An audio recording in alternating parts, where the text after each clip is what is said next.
Welcome to Nisha's lifestyle. അപ്പോൾ ഞാൻ വീണ്ടും ഇന്ന് പുതിയൊരു വീഡിയോയിലേക്ക് പോവുകയാണ്. അത് വേറെ ഒന്നുമല്ല, കഴിഞ്ഞ വീഡിയോയിൽ ഞാൻ താമരയെക്കുറിച്ച് കാണിച്ചായിരുന്നു, താമരയുടെ ട്യൂബർ എങ്ങനെയാണ് എടുക്കുന്നതെന്നൊക്കെ അല്ലേ. അപ്പോൾ ഞാനിന്ന് എൻ്റെ ടെറസിലെ ഒരു ചെറിയൊരു താമരത്തോട്ടം കൂടെ ഉണ്ടാക്കിയെടുക്കാൻ ശ്രമിക്കുകയാണ്. താമരയെ എങ്ങനെ നമ്മൾ ടെറസിൽ നട്ടുപിടിപ്പിച്ച് എടുക്കുക, എങ്ങനെയാണ് നമുക്ക് താമര നട്ട് നമ്മളെ ടെറസിൽ പൂക്കൾ വിരിയിപ്പിക്കാം എന്നുള്ളതാണ് ഇന്നത്തെ എൻ്റെ വീഡിയോ. ഇതിനെപ്പറ്റി പറയാൻ ഒത്തിരി സവിശേഷതകളുണ്ട് അല്ലേ. പറയുകയാണെങ്കിൽ നമ്മുടെ ഇന്ത്യയുടെ ദേശീയ പുഷ്പമാണ് നമ്മളെ താമര അല്ലേ. കൂട്ടത്തിൽ നമ്മളെ ധനലക്ഷ്മി ഇരിക്കുന്നത് തന്നെ നമ്മുടെ താമരപ്പൂവിലാണ് അല്ലേ. അപ്പോൾ അങ്ങനെയുള്ള ഒരു താമരപ്പൂ നമ്മളെ വീട്ടിലോ ടെറസിലോ എവിടെയെങ്കിലും പൂത്ത് നിൽക്കുമ്പോൾ അതിൻ്റെ ഭംഗി നമുക്ക് നട്ട് വളർത്തി അതിനെ പൂക്കൾ പിടിപ്പിച്ചുണ്ടാകുമ്പോൾ തന്നെ നമുക്കതിൻ്റെ ഭംഗി ആസ്വദിക്കാൻ പറ്റും അല്ലേ. അത്ര മനോഹരമായ ഒരു പൂവാണ് താമരപ്പൂ. താമരപ്പൂ ഇഷ്ടപ്പെടാത്തവരാരെങ്കിലും നമ്മുടെ കൂട്ടത്തിലുണ്ടോയെന്ന് എനിക്കറിയില്ല, പക്ഷേ എനിക്ക് ഒത്തിരി ഇഷ്ടമാണ് താമരപ്പൂ. അതുകൊണ്ടാണ് ഞാനിപ്പോൾ എൻ്റെ ടെറസിൽ നട്ടുപിടിപ്പിക്കുന്നത് തന്നെ. കൂട്ടത്തിൽ 2 ഗുണമാണ് ഞാൻ പറഞ്ഞല്ലോ അല്ലേ. അതായത് പച്ചക്കറിക്ക് ഒത്തിരി പരാഗണം നടന്ന് അത് വേഗത്തിൽ പോളിനേഷൻ ആകാൻ കൂടെയാണ്. അപ്പം നമുക്കിപ്പോൾ താമര നട്ടുപിടിപ്പിക്കേണ്ട ടൈം കഴിഞ്ഞു. അതായത് മഞ്ഞ് സമയത്തിൽ താമര പൂക്കും. ഇപ്പോൾ നമുക്ക് താമര നട്ടുപിടിപ്പിച്ച് പൂകൾ വരേണ്ട ടൈമായി. എനിക്ക് കുറച്ചധികം ലേറ്റായിപ്പോയി, അതുകൊണ്ടാണ് എനിക്ക് നിങ്ങളുടെ മുന്നിലോട്ട് ഷെയർ ചെയ്യാൻ പറ്റാതെ പോയത്. മഞ്ഞ് സമയത്തിൽ നമ്മൾ താമര പൂക്കില്ല, ഞാൻ അതൊക്കെ നിങ്ങളെ കൂടെ ഷെയർ ചെയ്തിരുന്നു, ഇലകൾ കരിയുന്നതെല്ലാം. അപ്പോൾ ആ 1 മാസം കഴിയുമ്പോൾ നമ്മൾ താമരപ്പൂവിൻ്റെ ഇലകളെല്ലാം കരിഞ്ഞ് നമ്മളതിന് 1 മാസം ഫ്രീ ആയിട്ട് അങ്ങ് വിടുക. അപ്പോഴാണ് ഇതിൻ്റെ ട്യൂബർ ഉണ്ടാകുന്നത്, അതായത് നമ്മുടെ താമരയുടെ കിഴങ്ങ് ഉണ്ടാകുന്നത്. അപ്പോൾ ആ താമരയുടെ കിഴങ്ങ് നമ്മൾ ടെറസിൽ എങ്ങനെ നട്ടുപിടിപ്പിച്ച് നമുക്കൊരു താമരപ്പൂ വിരിയിപ്പിക്കാം എന്നുള്ളതാണ് ഇന്ന് ഞാൻ നിങ്ങളുടെ മുന്നിലോട്ട് ഷെയർ ചെയ്യുക. വെറൈറ്റിയായ താമരയാണ്. താമര 3 തരത്തിലുണ്ട്. അതായത് ഒന്ന് ഹാർഡി, നെക്സ്റ്റ് വൺ ട്രോപ്പിക്കൽ, അടുത്ത് സെമി ട്രോപ്പിക്കൽ. അപ്പോൾ ഹാർഡി എന്ന് വെച്ചാൽ നമ്മൾ 1000 പെറ്റൽസ് സഹസ്രദള പത്മം, അതായത് 1000 പെറ്റൽസോട് കൂടി ഇണങ്ങിയ താമരയാണ് പൂവാണ് നമ്മുടെ സഹസ്രദള പത്മം. ആ സഹസ്രദള പത്മം എന്ന് പറയുന്ന താമരപ്പൂ വന്ന് നമ്മൾ ഹാർഡി വെറൈറ്റിയിൽ വരുന്നതാണ്. അതായത് ഇതിന് മാത്രമേ നമ്മുടെ അതിൽ നിന്നും പൂക്കളുണ്ടാവൂ, അതാണ് ഹാർഡി.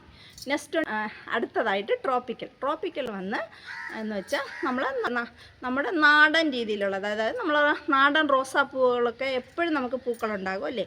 അങ്ങനെ എപ്പോഴും പൂക്കളുണ്ടാകുന്ന ഒരു വെറൈറ്റിയാണ് നമ്മൾ ട്രോപ്പിക്കൽ ടൈപ്പിൽ വരുന്നത്.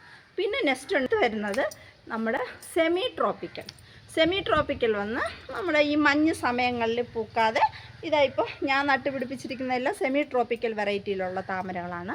അതായത് എന്ന് പറയുന്നത് നമ്മൾ മഞ്ഞ് ടൈമെല്ലാം തീർന്നതിന് ശേഷം ട്യൂബർ ഫാമായി ആ ട്യൂബർ നമ്മൾ ഇളക്കി നട്ട് കൊടുത്താൽ നമുക്ക് അതിവേഗത്തിൽ തന്നെ പൂക്കൾ ഉണ്ടാകുന്ന ഒന്നാണ് നമ്മൾ സെമി ട്രോപ്പിക്കൽ വെറൈറ്റി. അപ്പോൾ എൻ്റെ കയ്യിലിരിക്കുന്നവരെല്ലാം സെമി ട്രോപ്പിക്കൽ വെറൈറ്റി പെടുന്നതാണ്. കഴിഞ്ഞ വീഡിയോയിൽ ഞാൻ നിങ്ങളെ കൂടെ ഷെയർ ചെയ്തിരുന്ന താമര ട്യൂബറാണിത്. അതെല്ലാം നല്ല രീതിക്ക് റൂട്ട് ടിപ്പും വന്നു കഴിഞ്ഞു. കണ്ടോ, ട്യൂബർ എടുത്തതെല്ലാം നിങ്ങൾ കണ്ടിരുന്നു അല്ലേ. അപ്പോൾ വീഡിയോ കണ്ടിട്ടുള്ളവർക്ക് അറിയാം. അപ്പോൾ ഇപ്പോൾ എങ്ങനെയാണ് ട്യൂബറിൻ്റെ അവസ്ഥയെന്ന് കണ്ടോ. നല്ല രീതിയിൽ നട്ടുപിടിപ്പിക്കുമ്പോൾ അതിവേഗത്തിൽ തന്നെ പൂക്കൾ ഉണ്ടാകും. അതായത് 1 മാസത്തിൽ തന്നെ നമുക്ക് ഈ താമരയുടെ പൂവ് പിടിക്കാൻ തുടങ്ങും. അപ്പോൾ പൂക്കൾ പിടിക്കുന്ന ടൈമിലും ഞാൻ നിങ്ങളെ കൂടെ ഷെയർ ചെയ്യുന്നതാണ്. അപ്പോൾ കണ്ടോ, നല്ല രീതിക്ക് ലീഫെല്ലാം വന്നിട്ടുണ്ട്, നല്ല രീതിക്ക് ഗ്രോ ടിപ്പെല്ലാം ഫാമായി. കണ്ടോ. അപ്പോൾ ഇത് നമ്മളിപ്പോൾ താമര ട്യൂബർ എടുത്ത ഉടനെ ഇതാണ് ഞാൻ നട്ടു കൊടുക്കരുതെന്ന് പറയുന്നത്. നമ്മൾ അതിനെ വെള്ളത്തിലിട്ടുമ്പോൾ തന്നെ നല്ല രീതിക്ക് റൂട്ട് ടിപ്പും ഗ്രോ ടിപ്പും ഒക്കെ വരും. കണ്ടോ. അപ്പോൾ ഇങ്ങനത്തെ ഈ ട്യൂബറിനെ നമ്മൾ നട്ടുപിടിപ്പിച്ചാൽ നമുക്ക് അതിവേഗത്തിൽ തന്നെ ഇതിൽ നിന്ന് പൂക്കൾ പറിക്കാൻ സാധിക്കും. താമര നട്ടുപിടിപ്പിക്കാൻ വലിയ ബുദ്ധിമുട്ടുള്ളതല്ല, എന്നാൽ അതിനെ പിടിപ്പിച്ചെടുക്കാൻ കുറച്ച് ബുദ്ധിമുട്ടുള്ളത് കാര്യമാണ്. നമ്മുടെ താമര നട്ടുപിടിപ്പിക്കുമ്പോൾ പ്രത്യേകിച്ച് ശ്രദ്ധിക്കേണ്ട ഒരു കാര്യം കൂടെയാണ് നമ്മുടെ പച്ചക്കറിക്കെല്ലാം വേണ്ടുന്ന കാര്യം തന്നെ നമ്മുടെ സൺലൈറ്റ്.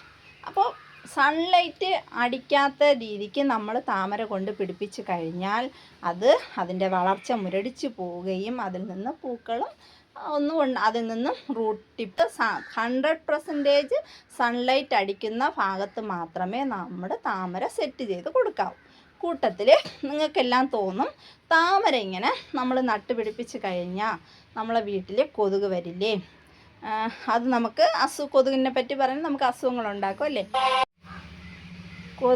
കൊതുക് നമുക്കെല്ലാം അസുഖം ഉണ്ടാക്കും അല്ലേ, അതെല്ലാവർക്കും അറിയാവുന്ന കാര്യമാണ്. അപ്പം നമുക്ക് അതിന് വേണ്ടിയായിട്ട് അതായത് നമ്മുടെ പുഴയിലൊക്കെ കാണുന്ന അക്വാട്ടിക് പ്ലാന്റ്സ് ഉണ്ട്, അതൊക്കെ നമുക്കിതിലോട്ട് കൊണ്ടുവന്ന് ഇട്ട് കൊടുക്കാം. അങ്ങനെ ഇട്ടില്ലെങ്കിൽ ഗപ്പി വാങ്ങി ഇട്ട് കൊടുക്കാം. അങ്ങനെ ഇട്ട് കൊടുത്താലും കൊതുകൊന്നും വരില്ല. അതൊന്നും വലിയ രീതിക്കുള്ള ബുദ്ധിമുട്ടൊന്നും നമ്മൾ താമര നടുന്നത് കൊണ്ട് ഉണ്ടാകില്ല. ഇതുപോലത്തെ പാത്രങ്ങളിൽ വെച്ച് നമുക്ക് താമര നല്ല രീതിക്ക് തന്നെ പിടിപ്പിച്ചെടുക്കാം. ഇതിന് പ്രധാനമായിട്ട് വേണ്ടത് ഇത് നിറച്ചൊഴിച്ചിരിക്കുന്ന പോലെ ഇത് ബക്കറ്റ് നിറച്ച് വെള്ളം, അതായത് വെള്ളം വറ്റുന്നതനുസരിച്ച് നമ്മളിങ്ങനെ ഫില്ല് ചെയ്തിട്ടേ ഇരിക്കണം. ഇതിന് വെള്ളമാണ് പ്രധാനമായിട്ട് ആവശ്യം. അതായത് നിറഞ്ഞ വെള്ളം, അതായത് ഒത്തിരി വെള്ളം ഇഷ്ടപ്പെടുന്ന ഒരു പ്ലാന്റ് കൂടെയാണ് നമ്മളെ താമര. അപ്പോൾ ഇതുപോലെ നമ്മൾ വെള്ളം നിറച്ച് നട്ടുപിടിപ്പിച്ച് കഴിഞ്ഞാൽ നമുക്ക് നല്ല രീതിക്കുള്ള താമരപ്പൂ തന്നെ പറിക്കാം. അപ്പോൾ താമരയുടെ ട്യൂബർ എങ്ങനെയാണ് നമുക്ക് നട്ടുപിടിപ്പിക്കുന്നതെന്ന് ഒന്ന് കാണാം. അതിനായിട്ട് ഇതുപോലത്തെ ഒരു പാത്രം നമ്മൾ സെലക്ട് ചെയ്തെടുക്കുക. അതായത് ഒരു 15 ലിറ്റർ വെള്ളം കൊള്ളുന്ന ഇതുപോലത്തെ ഒരു ടബ്. അല്ലാതെ ഞാനിപ്പോൾ വലിയ സിമൻറ്റ് തൊട്ടിയൊന്നും വെച്ചിട്ടില്ല. ഇതുപോലത്തെ സിമൻറ്റ് തൊട്ടിയൊന്നും എടുക്കുന്നില്ല. കാരണം ടെറസിലൊക്കെ നിങ്ങൾക്കറിയാമായിരിക്കും അല്ലേ, ഒത്തിരി ഭാരം കേട്ടിട്ടുണ്ടെന്ന് പറഞ്ഞ് ഇതിൻ്റെ ആവശ്യമേ നമുക്ക് താമരപ്പൂ വളർത്താനായിട്ട് ആവശ്യമുള്ളൂ. ഇത് വളർത്തിയെടുക്കുക. ഇപ്പോൾ സിമൻറ്റ് പാത്രത്തിൽ തന്നെ വളർത്തണമെന്ന് ആഗ്രഹമുള്ളവർക്ക് അങ്ങനെ സെലക്ട് ചെയ്ത് നമുക്ക് സെറ്റ് ചെയ്യാം. അപ്പം ഇതാണ് എൻ്റെ ടെറസിലിവിടെ സെലക്ട് ചെയ്യുന്ന പാത്രം.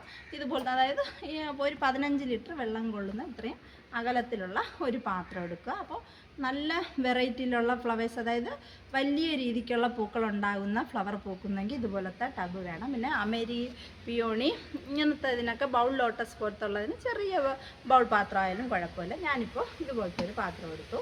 ഇതിലിനി ഞാൻ ആദ്യം എന്താണ് ഇട്ട് കൊടുക്കുന്നതെന്ന് നിങ്ങളുടെ കൂടെ ഷെയർ ചെയ്യും. പാത്രം വച്ചിരിക്കുന്നതിൻ്റെ അടിയിൽ ഒരു ടൈൽസ് പീസ് വച്ച് കൊടുക്കുന്നു. കാരണം ടെറസിൻ്റെ സേഫ്റ്റിക്ക് കൂടെയാണ്. കാരണം വെള്ളം ലീക്കേജ് ആകില്ല, എന്നാലും ഒരു സേഫ്റ്റിക്ക് വേണ്ടി ഞാനിവിടെ ഒരു ടൈൽസ് പീസ് വച്ച് കൊടുക്കുന്നു. ആദ്യം തന്നെ ചേർക്കേണ്ട കാര്യം 20% ചാണകപ്പൊടി. ഒത്തിരി നമ്മൾ ചാണകപ്പൊടി ചേർക്കരുത്, കാരണം ട്യൂബേഴ്സ് ചീഞ്ഞു പോകാൻ സാധ്യതയുണ്ട്. അതുകൊണ്ട് അതിനെല്ലാത്തിനും ഒരു ലിമിറ്റുണ്ട്. അതായത് 20% മാത്രമേ ചാണകപ്പൊടി നമുക്കിതിനോട് അടുപ്പിച്ച് കൊടുക്കാവൂ. അപ്പോൾ 20% ചാണകപ്പൊടി ഞാൻ ഇട്ട് കഴിഞ്ഞു. ഇനി അടുത്ത് ഇടേണ്ട വന്ന മണ്ണാണ്. മണ്ണോ മണലോ ഏതെങ്കിലും മണ്ണോ പൊടിമണ്ണോ ചെമ്മണ്ണോ എന്ത് മണ്ണാണ് നിങ്ങളെ പറമ്പിൽ കിട്ടുന്നത്, നിങ്ങൾക്ക് സൗകര്യമായിട്ട് കിട്ടുന്നത്, അത് ഇതേ അളവിന് ഒരു ലെയർ നമുക്ക് ഇട്ട് കൊടുക്കുക. കൂട്ടത്തിൽ ഇപ്പോൾ ഓപ്ഷണലാണ്. ഞാനിപ്പോൾ എല്ലുപൊടി ഇതിലിട്ട് കൊടുക്കുന്നില്ല.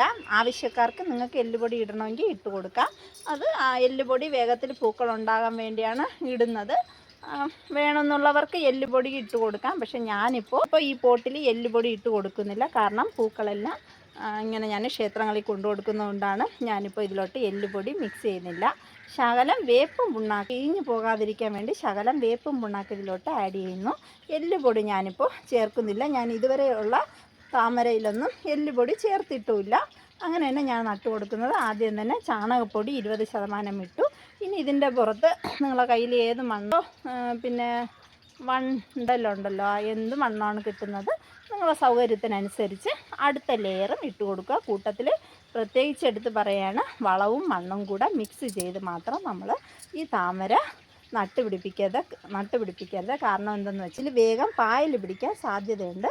അതാണ് വളവും മണ്ണും കൂടെ മിക്സ് ചെയ്യരുതെന്ന് പറഞ്ഞാൽ.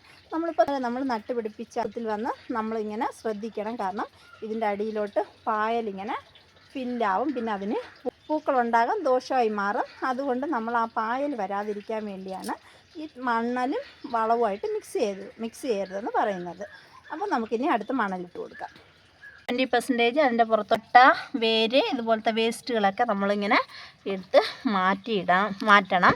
അപ്പോൾ നമ്മളിതുപോലെ ഈ മണലിൽ കല്ല് ഇങ്ങനത്തെ വേരുകളോ എന്തെങ്കിലും വേസ്റ്റുകളോ എന്തെങ്കിലും ഉണ്ടെങ്കിൽ നമ്മളത് എടുത്ത് മാറ്റണം.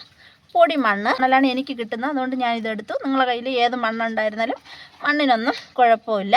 നമ്മൾ പ്രത്യേകിച്ച് വളവും മണലുമായിട്ട് കൂട്ടി ചേർക്കരുത്. അത് മാത്രം നമ്മൾ പ്രധാനമായിട്ട് താമര നട്ടുപിടിപ്പിക്കുമ്പോൾ ശ്രദ്ധിച്ചു കൊടുക്കുക. നട്ടുപിടിപ്പിച്ച് 2 ദിവസം കഴിയുമ്പോൾ തന്നെ ലീഫുകളൊക്കെ വന്നു കഴിയും. പ്രത്യേകിച്ച് ഞാനിപ്പോൾ എടുത്തു വച്ചിരിക്കുന്ന ട്യൂബറിൽ ഒത്തിരി ലീഫുകൾ വന്നതുകൊണ്ട് അത് വേഗത്തിൽ ലീഫുകൾ വന്ന് അതിൽ നിന്നും റൂട്ട് ടിപ്പും ഗ്രോ ടിപ്പും ഒക്കെ വേഗത്തിലുണ്ടാകും. അപ്പോൾ നമ്മൾ വെള്ളം മാത്രം നിറച്ചങ്ങ് ഫില്ല് ചെയ്ത് കൊടുക്കുക. കൂട്ടത്തിൽ നമ്മൾ ലീഫുകളെല്ലാം വന്നു കഴിഞ്ഞതിന് ശേഷം നമ്മൾ ഇതിനോട് 15 ദിവസം കൂടുന്തോറും ഇതിനോട് വളം അടുപ്പിച്ച് കൊടുക്കണം. അതായത് പിന്നെ NPK സെറ്റ് ചെയ്ത് കൊടുക്കാം. പിന്നെ DAP അതും നമ്മൾ സെറ്റ് ചെയ്ത് കൊടുക്കാം. അപ്പം നിങ്ങൾക്ക് എങ്ങനെ ഒരു ഡൗട്ട് തോന്നുമല്ലേ, എങ്ങനെയാണ് നമ്മളിപ്പോൾ താമര വെള്ളത്തിൽ വളം സെറ്റ് ചെയ്ത് കൊടുക്കുമെന്ന്.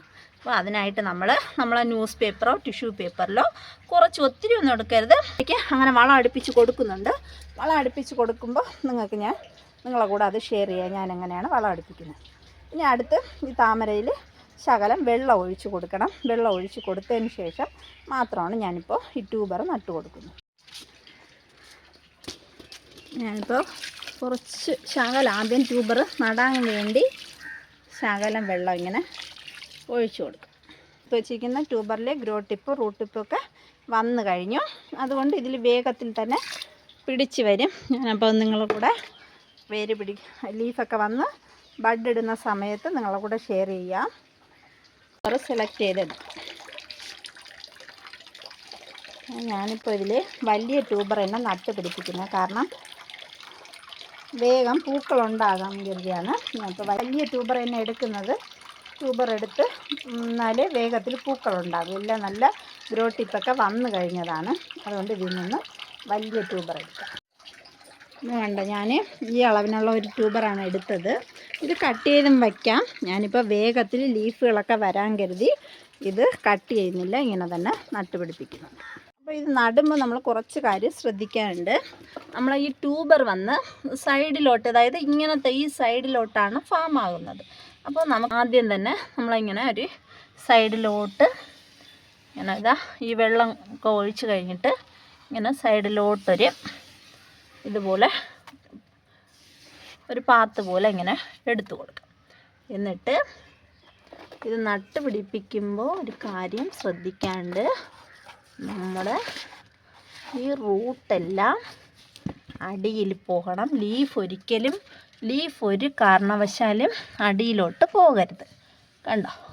അപ്പോൾ ഇങ്ങനെയാണ് നട്ട് പിടിപ്പിക്കേണ്ടത്. അതായത് നമ്മുടെ ലീഫെല്ലാം പുറത്ത് വരണം.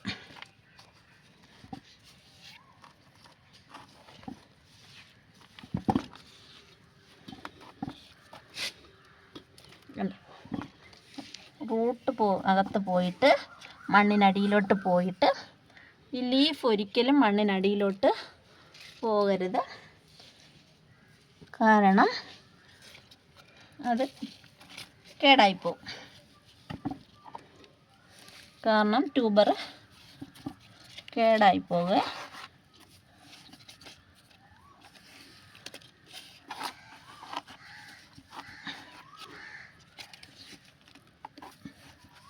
നമ്മളെ ട്യൂബർ വെച്ച് കൊടുക്കുമ്പോഴാണ്, നമ്മളെ ട്യൂബർ നട്ടുപിടിപ്പിക്കുമ്പോഴാണ് ഒത്തിരി വേഗത്തിൽ പൂക്കളുണ്ടാകുന്നത്. റണ്ണർ നട്ടുപിടിപ്പിച്ചാലും വരും. നമ്മൾ സീഡ്സൊക്കെ വെച്ച് കഴിഞ്ഞാൽ 1 വർഷം വരെ പൂക്കളുണ്ടാകാൻ ആകുമെന്നാണ് പറയുന്നത്. ഈ ട്യൂബർ നട്ടുപിടിപ്പിച്ചാലാണ് വേഗത്തിൽ പൂക്കളുണ്ടാകുന്നത്. കണ്ടോ? അപ്പോൾ ഞാൻ ഇങ്ങനെയാണ് ട്യൂബർ നട്ടു കൊടുത്തത്. അതായത് ഈ പാത്രത്തിൻ്റെ സൈഡ് ഭാഗം നോക്കി നമ്മൾ ഇത് നട്ടുപിടിപ്പിക്കുക. നടുക്കായിട്ട് കൊണ്ടുവരരുത്. കാരണം സൈഡ് വഴിയാണ് ഈ ട്യൂബർ ഇങ്ങനെ റൗണ്ടായിട്ട് ഫാമായി വരുന്നത്. അതിന് വേണ്ടിയാണ്. അപ്പോൾ ഇനി നമുക്കിതിലോട്ട് വെള്ളം സെറ്റ് ചെയ്ത് കൊടുക്കാം. അതിനായിട്ട് ഒരു ഇല വച്ച് ഇതിലോട്ട് വെള്ളം ലൈറ്റായി ഇങ്ങനെ ഈ ട്യൂബർ ഇളവാത്ത രീതിക്ക്, ഈ ട്യൂബർ മാറാത്ത രീതിക്ക് നമുക്ക് വെള്ളം ഒഴിച്ചു കൊടുക്കാം. ഉണ്ടെങ്കിൽ വാഴയില എടുക്കാം. ഞാനിപ്പോൾ ഒരു ക്യാബേജിൻ്റെ ഇല വെച്ചാണ് ഇങ്ങനെ വെച്ച് കൊടുക്കണം. ഇപ്പം ഞാൻ ഇവിടെ ക്യാബേജും കാലിഫ്ലവറൊക്കെ ഉള്ളതുകൊണ്ട് എനിക്കതൊരു സൗകര്യമായി. അപ്പോൾ ഇതിൻ്റെ ഇല ഇങ്ങനെ വെച്ച് കൊടുക്കുന്നത് വെള്ളം ലൈറ്റായിട്ട് ഈ ഇലയുടെ പുറത്ത് പോട്ട് ഇങ്ങനെ ഒഴിച്ചു കൊടുക്കാൻ കരുതി. ട്യൂബർ ഇളകില്ല, അതുകൊണ്ടാണ്. ലീഫ് വന്ന് ട്യൂബർ നട്ടുപിടിപ്പിച്ചുകൊണ്ടാണ് ലീഫൊക്കെ ഇങ്ങനെ പുറത്ത് വന്നത്. ചെറിയ ട്യൂബർ ആയാലും ഇതുപോലെ വെള്ളത്തിലിട്ട് കഴിയുമ്പോൾ ലീഫ് വരും. വന്നിട്ട് നിങ്ങൾക്ക് ഇതുപോലെ നട്ടുപിടിപ്പിക്കുക. ഇപ്പം ഞാൻ പാത്രം വെച്ചാണ് സെറ്റ് ചെയ്ത് കൊടുത്തത് വെള്ളം. ഇതിനിപ്പോൾ നാളെ രാവിലെ ആകുമ്പോൾ ഇതേ രീതിക്ക് തെളിഞ്ഞ് അടിയിലെല്ലാം പോയിട്ട് ഇതേ കണക്കിനാകും. പിന്നീട് നമുക്ക് നല്ല രീതിക്ക് ലീഫുകൾ വേഗത്തിൽ വരാൻ തുടങ്ങും. വരുമ്പോൾ നമുക്കിതിനോട് വളം സെറ്റ് ചെയ്ത് കൊടുക്കാം. വേഗത്തിൽ തന്നെ നമുക്ക് പൂക്കൾ ഇതിൽ നിന്ന് പറിക്കാം.